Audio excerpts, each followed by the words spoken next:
Back with some breaking news coming in, and we are in fact on standby for the CCS meeting that is going to begin shortly. Cabinet ministers are heading to Prime Minister's residence. Pragya is reporting from there. We also have Shreya joining us from Srinagar. Let's first take an update from Pragya on the CCS meeting. Yes, Pragya.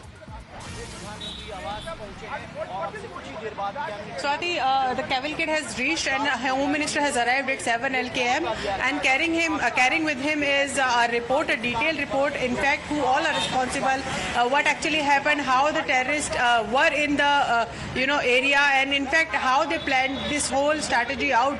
And this is a report and also a feedback from the state, from the Union Territory government, in fact, and from Governor's office as well. All of that has been summarized and taken as a report, and which is going to be discussed and tabled in this particular meeting in front of Prime Minister Narendra Modi.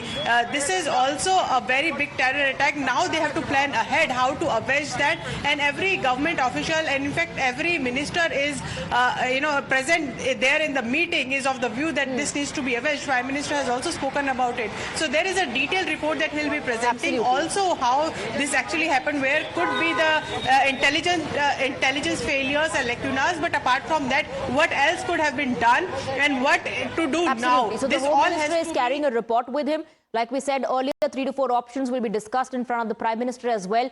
Let me quickly go across to Shreya. Earlier, the Home Minister was in Srinagar taking stock of the situation. He not just met the victims, the kin of victims, but also went to the site where this massacre happened. Shreya, what's happening on ground at the moment?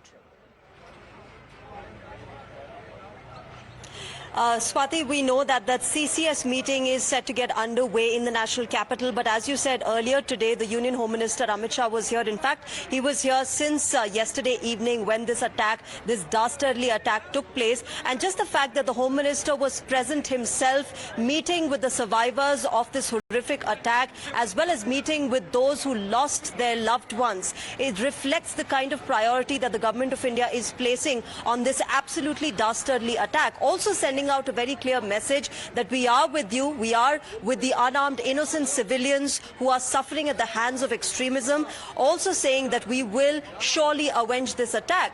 There were visuals that came out, Swati, earlier today when the Home Minister met with those who've lost their loved ones. Of course, nothing can really compensate for that loss, but the Home Minister providing some consolatory words to the people there who were present. They shared their sorrow, they shared what they went through in those 20 minutes of absolute horror that had engulfed Pahalgam's Baisaran Valley. So the Home Minister and the Government of India making sure that they reach out to every person who was impacted at the Baisaran Valley. In fact, after that, he also went to the very spot where this terror incident had taken place, reviewing and assessing the situation as to what exactly had happened. We also know that Prime Minister Narendra Modi himself, at the moment, the priority is to ensure all help to the families that have been impacted, affected. And at the same time, here in the national capital, the focus is on what next, the action that will be taken. Thank you very much for the moment for joining us on the broadcast with these details. A quick break at top of 6. On the other side, Blueprint Explosive Exclusive. Shreya will join us from Srinagar.